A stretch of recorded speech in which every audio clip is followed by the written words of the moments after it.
25 ans après, que dire? Eh bien, je pense que 25 ans après, l'émotion est toujours là, elle est présente, parce que notre papa est toujours présent parmi nous. Mais c'est d'abord le plaisir d'avoir toute la famille, les proches, les amis autour de nous pour célébrer cet anniversaire, qui cette année, bien entendu, revêt un caractère plus particulier.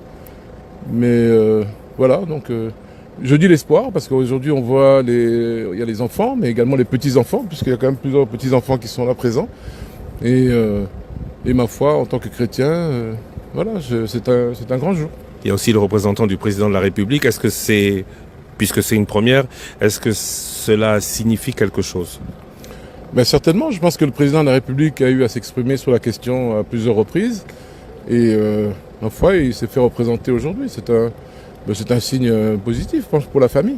C'est un premier pas. Vous-même n'êtes plus revenu au Congo depuis plusieurs années. 2011, oui. Depuis décembre 2011. On y pense? Mais j'y pense tous les jours. Mais voilà, j'ai mes raisons. Mais je suis en contact avec le pays tous les jours, bien entendu. Aujourd'hui, on a constaté que le MPR n'existe plus. Il a cédé le pas à l'Union des démocrates moboutistes, dont vous êtes toujours le président, si je ne m'abuse. Est-ce que le moboutisme existe encore? Ah, mais je pense qu'il est même au-delà des partis. Et ça, je pense que c'est un signe qui est positif. Si aujourd'hui, 25 ans après, si nos compatriotes reconnaissent au président Mobutu les qualités, les valeurs qu'il nous a partagées, mais je pense que moi, personnellement, je ne peux que m'en réjouir. Mais ça va au-delà des partis. Aujourd'hui, il se matérialise comment? Dans l'UDEMO ou, puisque vous parlez au-delà des partis, oui. Tout ce qui est au-delà mais qui ne se matérialise pas n'existe pas? Oui, certainement, mais je pense que quand je vous disais au-delà des partis, c'est que nous sommes certains d'entre nous, notamment l'UDEMO, nous avons pendant des années nous avons lutté pour la préservation justement de ces valeurs, ce socle sur lequel nous nous sommes appuyés. Et ma foi, aujourd'hui, cette pensée-là s'est élargie. Et moi, je m'en réjouis. Donc, quand je dis au-delà des partis, c'est que c'est partagé dans plusieurs partis et pas nécessairement dans des partis. Ça peut être des associations, des personnalités. Et moi, je m'en réjouis personnellement d'avoir continué, d'avoir défendu des années durant ces principes et ces valeurs. Et voilà, donc c'est pour moi en tout cas une grande fierté. Est-ce de la nostalgie ou est-ce le regret d'un passé qui était peut-être un peu moins mauvais que le présent? Moi, je dirais ni l'un ni l'autre. Je pense qu'ici, je pense surtout d'abord qu'on reconnaît des choses. Le président Mobutu a été l'homme de l'unité du pays. C'est l'homme qui a forgé une nation. Ça, ce sont des faits. Voilà. Et les valeurs qu'il a partagées, ça a pris peut-être le temps, mais je pense qu'aujourd'hui, notre peuple dans son entièreté reconnaît ses valeurs, ses principes. Et moi, je m'en félicite, particulièrement aujourd'hui. Et je dois saluer également votre présence ici. Je sais que vous êtes une radio qui est suivie à travers tout le pays. Et donc voilà, je tiens à vous remercier de votre présence ce jour. Et c'est un grand jour pour nous. Je ne vais pas vous poser la question, je réserve cette question pour votre mère. Mais récemment, Patrice Emery Lumumba est rentré. Oui.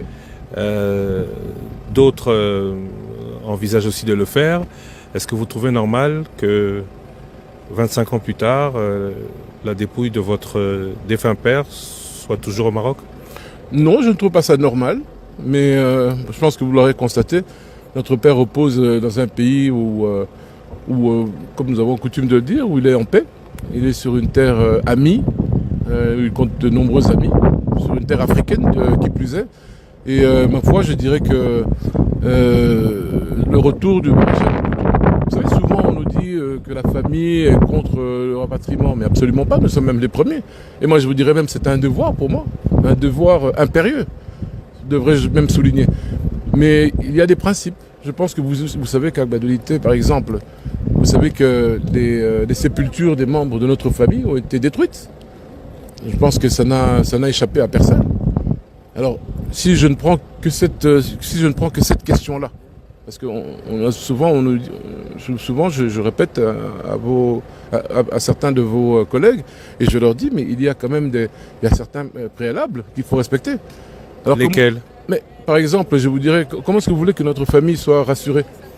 Si on a, pendant toutes ces années, on a détruit, par exemple, les sépultures des membres de notre famille, comment voulez-vous que ça nous rassure? Comment voulez-vous que ça rassure toute la famille? La décision n'est pas à prendre seule. Toute la famille doit prendre ses décisions, la veuve qui doit prendre ses décisions. Il y a également la grande sœur du président Mobutu. Donc c'est la famille dans son ensemble. Et comment voulez-vous rassurer une famille si déjà, après avoir constaté la destruction des sépultures, rien n'est fait dans ce sens? Donc moi je dirais simplement que pour nous, c'est un devoir, nous allons le faire, mais ça demande un certain nombre de préalables et je me réjouis d'ailleurs de ce fait. Je me réjouis de la présence d'un représentant du chef de l'État. Voilà, donc moi je dis il y a tout un processus qui devrait être lancé parce que le retour, bien entendu, doit se faire de manière sereine. Et là, en cela, je pense qu'on respecterait quand même aussi le président qui a été l'homme de l'unité.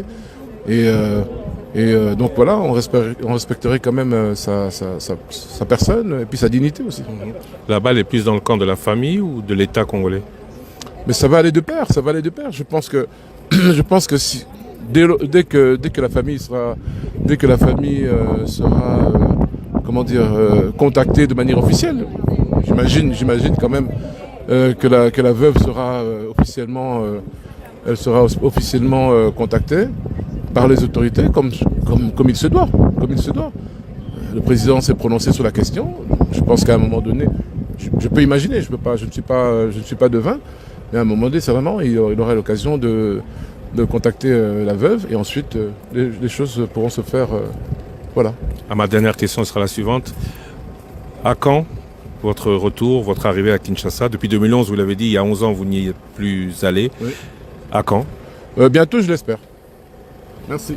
Monsieur Mobutu Nzanga Bangawe, je vous remercie. Merci beaucoup. Merci.